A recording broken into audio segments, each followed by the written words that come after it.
और उसको उस पर उनको तवज्जो भी मिलेगी। और जो थोड़े ऐसे लोग हैं जिनके काम में सुधार लाने की ज़रूरत है, तो उनको भी प्रेरित करना कि भाई अच्छी तरीके से हम अच्छा काम करने से ही आगे बढ़ेंगे, तो वो भी ज़रूरी है। और इसी तरीके से हमारा जो बहुत सारे जो कानूनी कोर्ट्स के साथ अच्छी कोऑर्डिनेशन, हमारे जो कन्विक्शन रेट को बेहतर करना, इन्वेस्टिगेशंस को बेहतर करना, जो एक हार्डकोर पुलिसिंग की चीज़ें हैं, उसमें मैं बहुत अभी आप सबका समय नहीं लूँगा, पर वो सब प्रायोरिटी रहेंगी। और जो कैपेसिटी बिल्डिंग एक बहुत बड़ा एरिया है जो अक्सर इग्नोर हो जाता है। सिर्फ वर्दी पहनने से और डंडा उठाने से ही कोई उसमें सारे स्किल्स नहीं आ जाते, तो जब तक उनकी अच्छी ट्रेनिंग ना हो तो तभी हम उनसे उम्मीद कर सकते हैं कि अच्छा काम वो करेंगे।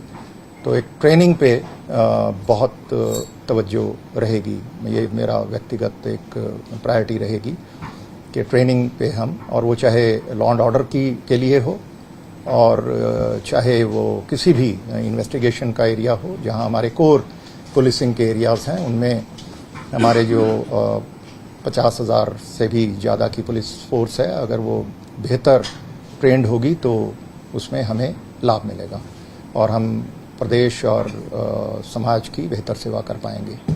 तो जो उम्मीदें राज्य सरकार की भी रहती हैं, जनता की भी रहती है, उस पर खरा उतरने के लिए ये सारी चीज़ें अपनी अच्छी नीयत से काम करेंगे और आप सबका सहयोग रहेगा तो उसमें अच्छे रिजल्ट। सर, एक सवाल पूछना चाहेंगे। पहले तो एक तारीफ से शुरू करते हैं। जितने आपके पास आईपीएस और काडर वाले हैं, आपकी बड़ी तारीफ करते हैं, सिंह आउटस्टैंडिंग ऑफिसर। जी जी। पर आपने चार्ज उस समय संभाला है जब नूह की वायलेंस हुई है, क्वेश्चन मार्क्स उठाए जा रहे हैं।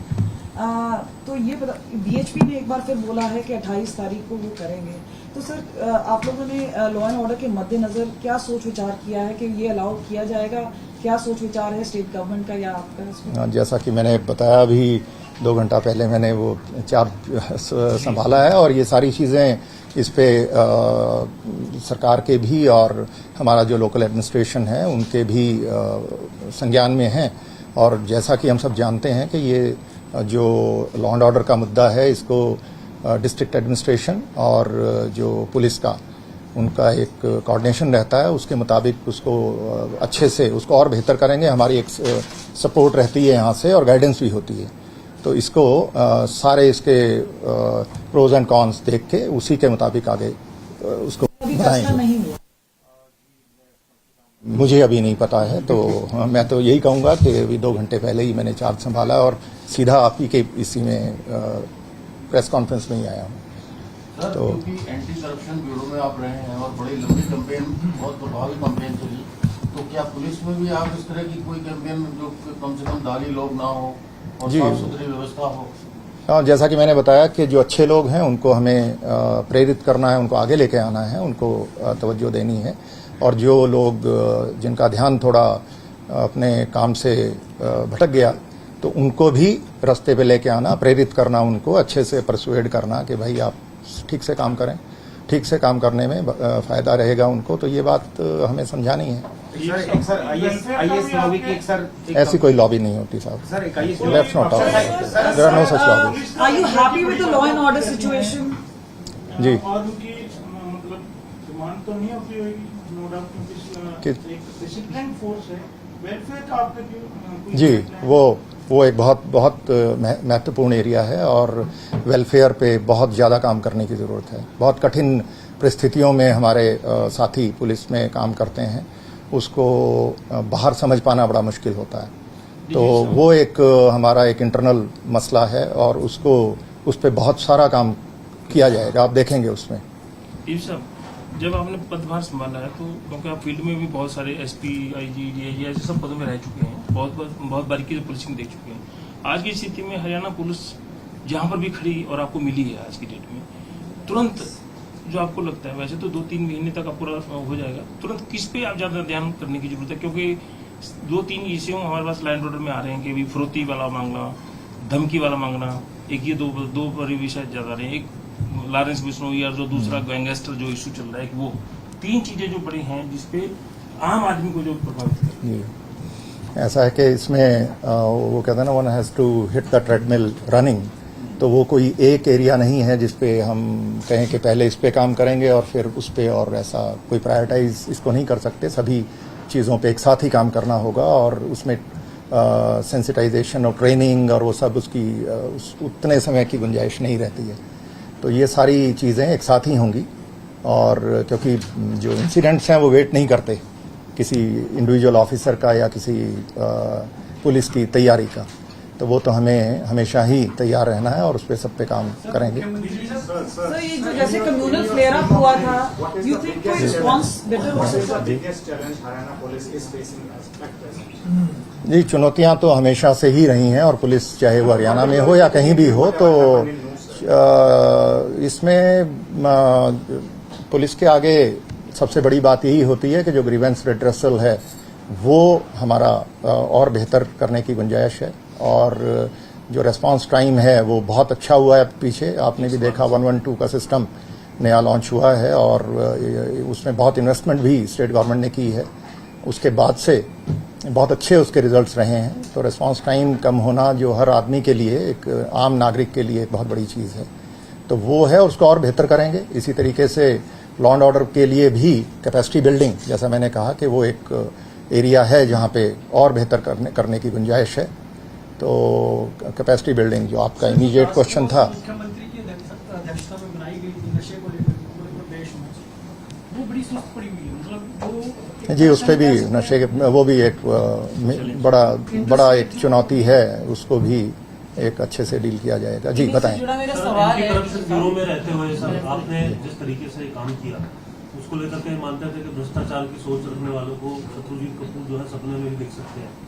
ऐसा आप गैंगस्टर कल्चर जो यहाँ पर चल रहा है, गन कल्चर जो चल रहा है, उसको लेकर के कोई क्लियर मैसेज आज एज ऑफ ये कहें कि जैसा आपने चार्ज संभाला, तो मैसेज आज देना चाहेंगे कि ऐसे लोगों को फिर वो इस बात से सतर्क हो जाए? हाँ जी, वो तो जो भी क्रिमिनल एलिमेंट्स हैं उनके लिए तो समाज में हमारी नज़रों में कोई जगह नहीं है ऐसे लोगों की, और इन पे प्रहार किया जाएगा बड़ा भारी। तो ये जैसा कि अभी साहब उठा रहे थे बात के, वही जो गैंगस्टर्स हैं, तो ये एक बड़ी समस्या है, और जहाँ भी इन पे जो बेस्ट पॉसिबल होगा वो करेंगे। कानून में बहुत प्रावधान है। सोशल मीडिया का काफी इस्तेमाल किया गया, जैसे बिट्टू बजरंगी है, बिट्टू बजरंगी, एक सवाल पूछने दीजिएगा, बिट्टू बजरंगी को 1 दिन की पीसी दी गई है। सर इस तरह के जो एलिमेंट्स हैं इनके ऊपर हरियाणा पुलिस किस तरह की कार्रवाई है, किस तरह से आप लोग कोशिश कर रहे हैं? ऐसा है कि कोई भी जो गलत करेगा उसके बारे में समुचित जो इन्वेस्टिगेशन में जैसे जैसे एविडेंस आएगा उसके उनके खिलाफ पूरी कार्रवाई की जाएगी, और वो मुझे पूरी उम्मीद है कि हमारे जो फील्ड के अफसर हैं उसी लाइन पर आगे बढ़ रहे हैं। और जहाँ तक पुलिस कस्टडी का सवाल है और बेल और इस तरीके की चीज़ें अदालतें करती हैं, अदालतों में एक पक्ष सरकारी प्रोसिक्यूटर और पुलिस मिलकर के रखते हैं और अपनी बात रखते हैं, फिर उसके बाद न्याय की जो हमारी संहिता है उसके मुताबिक अदालतें उसमें फैसले करती हैं। महिला थानों सर अक्सर देखा जाता है कि जो थाने में जाते हैं लोग, उनकी सुनवाई नहीं होती, तो उसके बाद फिर वो जनता दरबार में गृह मंत्री के पास यहाँ आते हैं अम्बाला में, तो इस तरह की नौबत ना आए, तो इसको लेकर भी कोई जैसा मैंने आपको बताया कि ये प्राथमिकता रहेगी कि लोगों की जो ग्रीवेंसेज हैं किसी भी किस्म की हों उनको प्रायोरिटी से हम हल करें। उनकी ग्रीवेंस से संबंधित होती है सर जी, ज्यादातर जो गृह मंत्री के पास शिकायतें जाती है वो पुलिस से संबंधित होती है। जी हाँ, बिल्कुल सही बात जी। उसको मिनिमाइज करने का प्रयास रहेगा कि वहां तक जाने की आवश्यकता नहीं होनी चाहिए। तो अगर ग्रीवेंस रिड्रेसल हमारे पुलिस स्टेशन और जिला लेवल पे बेहतर होगी तो इस तरीके की शिकायतें कम होंगी। हरियाणा के पंजाब के मामले बढ़े हैं काफी, और साइबर क्राइम भी काफी बढ़ा है। पिछले लोगों को पता भी चलता किस तरह से उनके साथ ठगी होती है। इस मामले में सब थोड़ा जी, ये एक बड़ा पीछे एक अच्छी मुहिम चलाई हरियाणा पुलिस ने, आपको उस बारे में पता ही है कि वो जो कुछ इलाके थे वहाँ पे बड़ी मुहिम चला करके उन्होंने काफ़ी सारे ऐसे अपराधियों को पकड़ा और उससे काफ़ी कमी भी आई। तो ये एक ऑर्गेनाइज तरीके से इसी मुहिम को आगे बढ़ाने की आवश्यकता है। तो और भी जो ऐसे उस इलाके हैं उनको भी आइडेंटिफाई किया जाएगा, और उस पर हम इसमें टेलीकॉम रेगुलेटरी अथॉरिटी ट्राई और जो हमारे बैंक्स हैं बैंक्स के साथ बहुत कोऑर्डिनेशन की जरूरत है। बैंक्स का बहुत बड़ा रोल है। राजस्थान के साथ लगता है वहाँ नशे का कारोबार बहुत ज्यादा है, चाहे फतेहाबाद सिरसा हो या दूसरा जो पंजाब के साथ पहले उड़ता पंजाब होता था, अब वो पंजाब में तो सीएम ने वो declare सारी- कर दिया कि फतेहाबाद में एक टारगेट सेट ने किया। बहुत अच्छा काम किया था, अब हिसार में फिर भी ठीक हो रहा है, वहाँ उस साइड हो रहा है। लेकिन अभी इसमें बहुत बढ़ रहा है। आपने देखा होगा कि स्टेट गवर्नमेंट ने जो हमारी Haryana state narcotic control bureau की स्थापना की है, उसको और मजबूत करेंगे। वहाँ मैन पावर और उसको नहीं करेंगे, बेहतर करेंगे। सर, पिछले महीने एक घटना हुई, नूह के अंदर हिंसा हुई। अभी 28 तारीख को दोबारा ब्रजमंडल यात्रा को लेकर के मंजूरी मिल गई। आप क्या मैसेज देंगे, क्योंकि सोशल मीडिया का बड़ा रोल रहा, ये बातें अभी फाइंडिंग्स में आई हैं, और वहाँ भी जो 2 वर्ग हैं उन लोगों को, क्योंकि अब ये स्थिति आपके सामने कह सकते हैं पहली चुनौती के तौर पर होगी इस समय, तो इसको लेकर के आज क्या मैसेज आप मेवात का जो एरिया है, मैं बहुत लंबी नौकरी मैंने की है, जो एज एसपी भी गुड़गांव का हिस्सा होता था, तो बहुत शुरुआत में लंबे टाइम तक रहा। कोई ऐसा गांव नहीं जहां मैं ना गया हूं, और आईजी भी रहा वहां पे, आईजी साउथ रेंज, और उसमें भी उस दौरान भी वो पब्लिक मेमोरी शॉर्ट होती है, तो वहां भी कुछ दंगे हुए थे 2014 में और फिर हथीन में, तो वो इफेक्टिवली उनको डील किया गया था। और इसमें मुझे कोई शक नहीं है कि इनको भी ऐसी कोई भी स्थिति आगे कभी आती है तो उसको इफेक्टिवली डील किया जाएगा। Social media, yes, social media is one area. Police में फेक रहे हैं, उसमें क्या करें? जी, माइनॉरिटीज के बारे में मैंने बताया कि वो 5 प्रायोरिटीज में शामिल है। वल्नरेबल ग्रुप्स में सोशल मीडिया में आप कुछ बोलना चाह रहे थे? जी, सोशल मीडिया एक ऐसा, आप समझ सकते हैं कि सोशल मीडिया बहुत ही एक पोटेंट फोर्स बन गया है। पहले वैसे तो जिनके हाथ में कलम है बहुत पावरफुल होते हैं, आपको बताइए, तो अब तो ये समझिए कि हर आदमी के हाथ में आ गई वो। तो वो लिखते हुए बराबर विवेक का इस्तेमाल नहीं कर पाते, कुछ भावनाओं में बह कर के या कुछ भी अपनी प्रेजुडिसेस या अपनी जो व्यक्तिगत उनकी ओपिनियंस हैं उनको अपने मैसेजेस में और उसमें हेट कंटेंट आ जाता है, और वो एक बहुत बड़ा एक मुद्दा है जिसमें बहुत काम करने की ज़रूरत है। और जो ट्रेडिशनल पुलिसिंग है वो उससे अभी तक, और सिर्फ हरियाणा की बात नहीं है, ये एक बहुत इसमें कुछ टेक्नोलॉजिकल भी, और हमें जो कोऑर्डिनेशन का जो हमारे सोशल मीडिया प्लेटफॉर्म्स हैं उनके साथ एक डिफरेंट लेवल का कोऑर्डिनेशन बना करके तब इसको डील करने का एक सिस्टम बनाना होगा। और ये एक बड़ी चुनौती है। जो आपने पूछा था इमीडिएट चैलेंज, वो सोशल मीडिया तो बहुत बड़ा चैलेंज है। एक आपने कहा जो लड़कियों वाला विषय है, महिला वाला, 242 लोगों की गिरफ्तारी हो चुकी है, जैसे कि जानकारी है। लेकिन जो सबसे बड़ी बात है कि पुलिस ने शुरू से ये कहा कि वहाँ एक साजिश हुई है, लेकिन उस साजिश का मास्टरमाइंड क्या है, अभी तक पुलिस को ये सारी चीज़ें इन्वेस्टिगेशन में आएंगी। और जैसा मैंने शुरू में ही आपको बताया था कि ये पहली इंट्रोडक्टरी मीटिंग है, और आप सबकी नॉलेज मुझसे ज़्यादा है आज की तारीख में। मुझसे आप पूछोगे कि कितने ट्रैप हुए तो मैं अभी बता दूंगा। एक आपने कहा वल्नरेबल सेक्शन जो है, वुमेन है, लड़कियां हैं, ये सुरक्षित हों, घर जाएं, ऐसा सेंस प्रिवेल हो। यस, ये एक बड़ी प्रायोरिटी है, बहुत बड़ी प्रायोरिटी है। तुरंत जो है वो कैसे क्या होगा, धरातल जी, वो आप अभी आप मुझे थोड़ा उस पर काम करने दें। कुछ चीज़ें हम अगली प्रेस कॉन्फ्रेंस के लिए रख लेते हैं। सर एंटी करप्शन ब्यूरो में आप लंबे समय से काम कर रहे हैं, एंटी करप्शन ब्यूरो में अभी तक कोई मोटा फिगर हो सकती, कितनी कार्रवाई आपने?